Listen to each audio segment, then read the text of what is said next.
L'instruction switch. En plus de if-else, JavaScript possède une fonctionnalité appelée instruction switch. Switch est un type d'instruction conditionnelle qui évaluera une expression par rapport à plusieurs cas possibles et exécutera un ou plusieurs blocs de code en fonction des cas correspondants. Donc, en gros, la condition switch vérifie successivement différentes valeurs jusqu'à ce qu'il trouve le bon contenu qui correspond à l'expression entre les parenthèses. La syntaxe est la suivante. Switch expression, deux accolades, et entre les accolades, nous avons case x, instruction à exécuter si expression est égale à x, break, case y, instruction à exécuter si expression est égale à y, break, ainsi de suite jusqu'à default, suivi des instructions à exécuter. Commençons par l'expression. Il s'agit d'une expression à comparer avec chacune des clauses case qui vont suivre. Donc, case, c'est une clause à comparer avec une expression. Par exemple, pour la première case x, cela signifie vérifier si l'expression entre les parenthèses de l'instruction switch correspond à x. Voilà, il y a aussi l'instruction break. Alors, cette instruction est facultative. Il signifie quoi? Il garantit que le programme sort du switch. Voilà, c'est-à-dire, une fois rencontré, le programme sort du switch sans lire les cas suivants, c'est-à-dire sans passer aux close case qui vont suivre. Si break est omis, si on n'a pas de break, le programme continue l'exécution de l'instruction suivante dans le switch. C'est-à-dire, pour cet exemple, j'ai case x, instruction à exécuter, si expression est égale à x, break. Si par exemple, j'ai pas le break pour le premier case, je passe au deuxième case. Même si je trouve que l'expression entre les parenthèses correspond bien au premier case, j'exécute les instructions pour ce case-là, mais je passe au case Y sans sortir de l'instruction switch. Et au final, nous avons default. Donc, default est exécuté dans deux cas. Si aucune correspondance n'est trouvée avec les clauses case, c'est-à-dire si je vérifie et je trouve que expression ne correspond ni à x ni à y, je passe à default. Là, c'est le premier cas. Le deuxième cas, s'il n'y a pas de break pour les clauses case précédentes, c'est-à-dire je trouve bien que l'expression entre les parenthèses correspond à l'une des valeurs x ou y, mais j'ai pas de break pour l'une des deux. Donc, que ce soit pour case X, que ce soit pour case Y, j'ai pas le break. Dans ce cas, je passe à exécuter les instructions qui suivent le default. Passons maintenant à un petit exercice. On va afficher un message différent pour chaque heure entre 9h et 11h. Premièrement, je vais déclarer une variable heure qui prend la valeur 10 par exemple. Ensuite, j'ajoute l'instruction switch et je mets entre parenthèses ma variable heure à évaluer. Ensuite, case. Donc, nous avons dit qu'on va afficher un message différent pour chaque heure entre 9h et 11h. Donc, je vais ajouter un case pour 9, 10 et 11.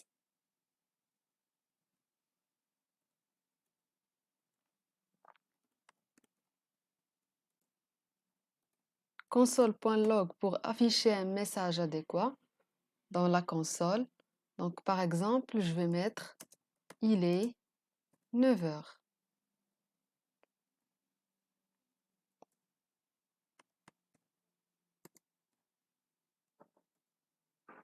suivi de break.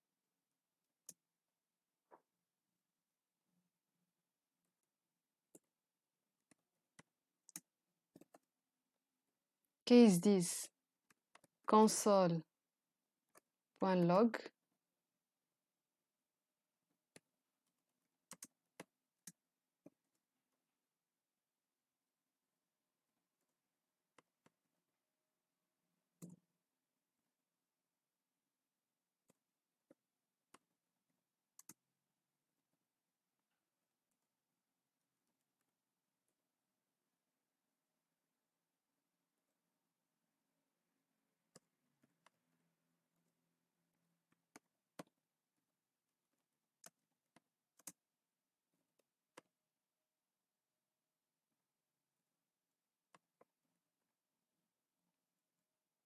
Et à la fin, on va ajouter la clause default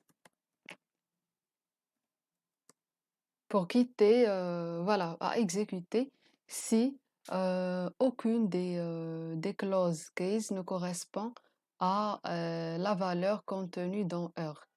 Donc, on va mettre comme message console.log, rien à afficher pour cette valeur.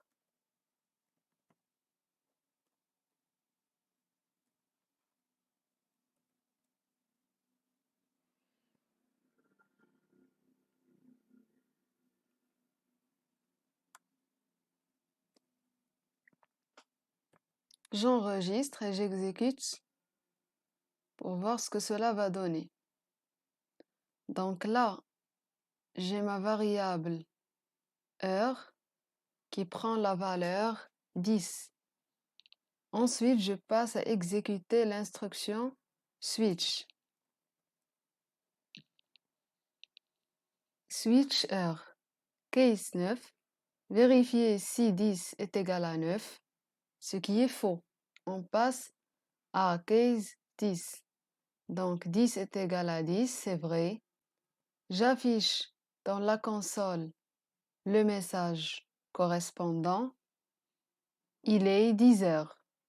Ensuite, j'ai l'instruction break, donc je quitte l'instruction ou la condition switch. Si j'ai par exemple 8 à la place de 10, voilà, j'ai comme message rien à afficher pour cette valeur. Alors, pourquoi?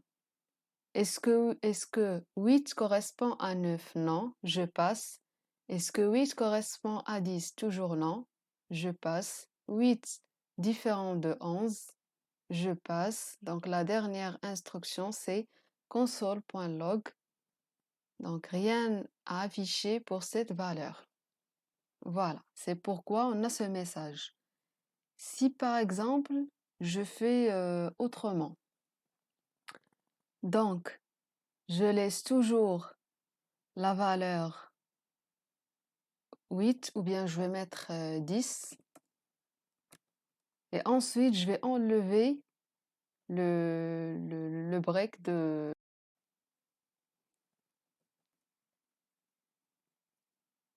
Donc, j'exécute. J'ai comme message, il est 10 heures et il est 11 heures. Pourquoi? Donc, est-ce que 10 correspond à 9? Non, je passe. Est-ce que 10 correspond à 10? C'est vrai. On exécute cette instruction permettant d'afficher dans la console le message il est 10 heures. Et puisque j'ai pas le break, donc je quitte pas l'instruction switch, mais je passe à la clause case suivante, qui est case 11. Là, vous pouvez me dire, oui, on est d'accord, console.log, il est 10 heures, donc ce qui affiche le message, il est 10 heures. J'ai pas le break, je passe au case suivant, mais 10 n'est pas égal à 11. Pourquoi? On a quand même exécuté l'instruction console.log, il est 11 heures. Donc tout simplement, si le break est absent, on exécute l'instruction du case suivant. sans évaluer le case, sans vérifier si l'heure effectivement correspond ou non à la valeur 11. Donc, par contre, on exécute carrément tout le contenu du case, sans vérifier ça. Donc, sans vérifier si l'heure est égale à 11 ou pas. Voilà, d'où le message, il est 11 heures.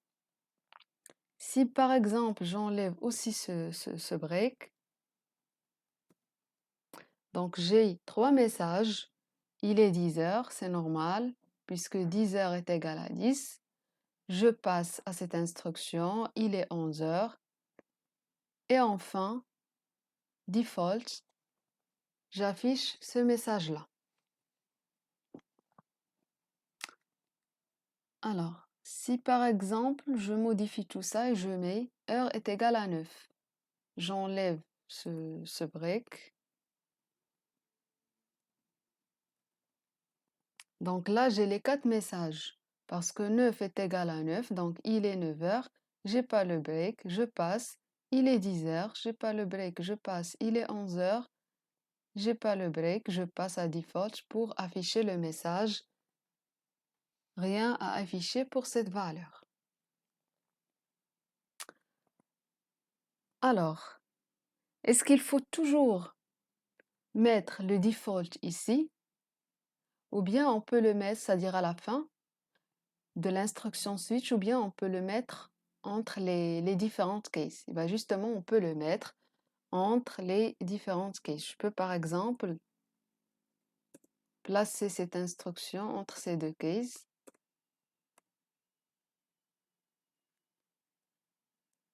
On verra ce que cela va donner. Donc, CTRL S. Alors, vous voyez, j'ai le premier message, il est 9 heures. Donc, si je suis le déroulement de cet exemple, donc G9 est égal à 9, il est 9 heures. G10 est égal à 9. Pardon, j'ai pas le break pour le premier, donc j'exécute directement la deuxième instruction. Donc, il est 10 heures. J'ai le default, j'exécute ça, rien à afficher pour cette valeur. Il est 11 heures. Mais si par exemple, j'ai ici 8, là on aura un autre résultat. Donc je laisse ça, comme ça on peut le comparer avec le résultat obtenu. Donc voilà, ce que nous avons avant, ce que nous avons après. Donc là, 8 heures. 8 est égal à 9, non, je passe. 8 est égal à 10, non, je passe. Ensuite, j'ai rien à afficher pour cette valeur. Et j'ai pas le break, donc je passe à l'instruction suivante. Il est 11 heures.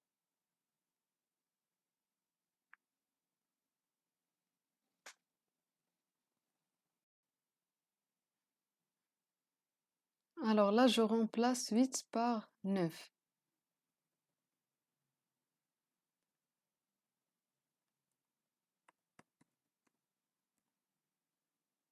Je vais remettre les breaks.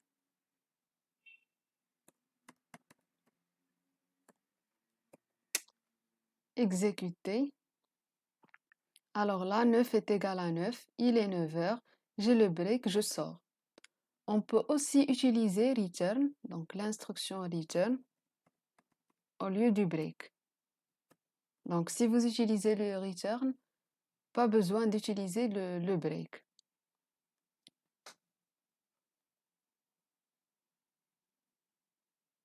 Donc voilà, on a le même résultat. Car le return va aussi quitter l'instruction switch, du coup, on ne va pas passer aux autres cas.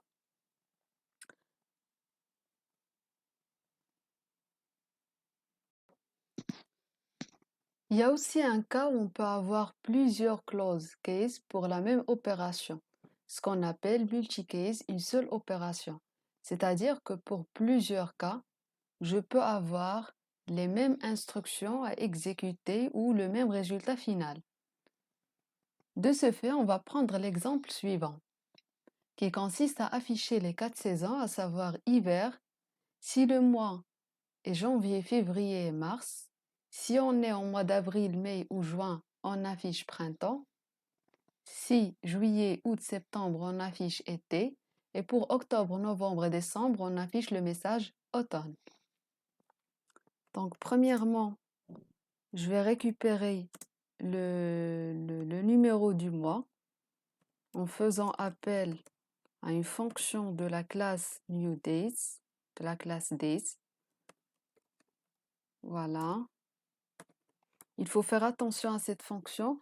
Normalement, il retourne le 0 pour janvier et 11 pour décembre. Donc, on n'a pas les chiffres de 1 à 12, mais plutôt de 0 à 11. Voilà. Donc, je vais afficher déjà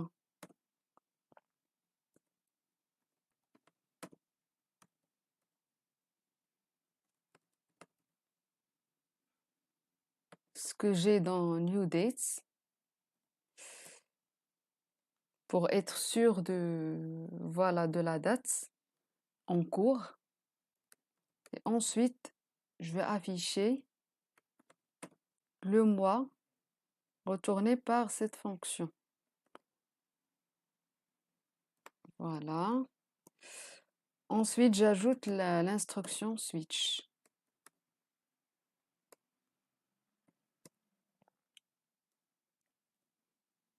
Alors, je commence par janvier, février, mars. Case 0 pour janvier. Case 1. Parce que pour janvier, février et mars, je vais afficher le même message hiver. Donc, c'est pourquoi je regroupe les cases comme ça, l'un après l'autre. Ensuite, j'ajoute l'instruction à exécuter. 2. Voilà. Console.log hiver.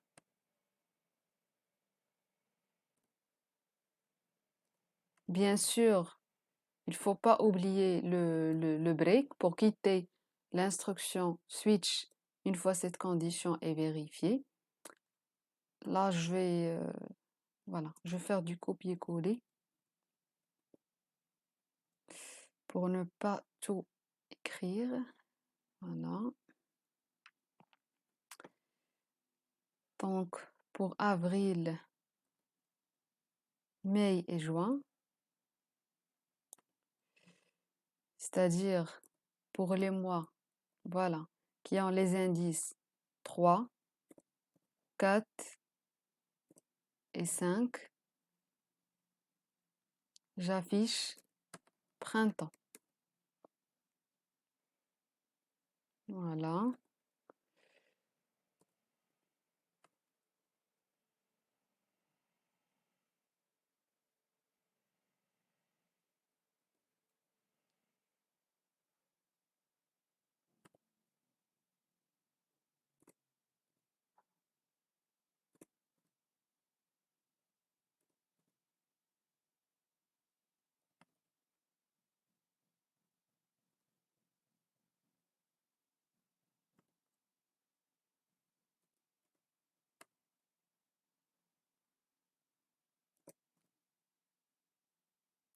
Neuf, 10 et 11.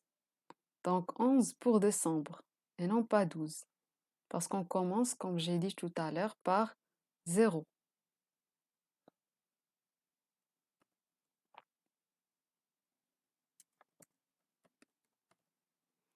Voilà, on n'oublie pas d'ajouter aussi le default.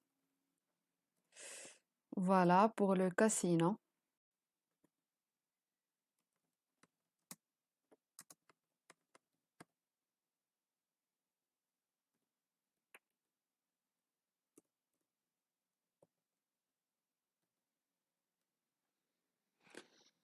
Voilà ce qui est affiché. Donc, j'ai console log new dates, ce qui donne le résultat suivant. Donc, on est le 20 novembre 2021. Donc, pour novembre, le mois prend le chiffre 10. Et ensuite, est-ce que 10 fait partie à ces premiers cas? Non, je passe. Est-ce qu'il fait partie à ces cas-là? 3, 4 ou 5? Toujours pas. À 6, 7, 8, non, je passe. Et voilà, il fait partie à ce bloc. Donc, j'ai bien 10 ici. Du coup, on exécute cette instruction console log automne, d'où le message affiché.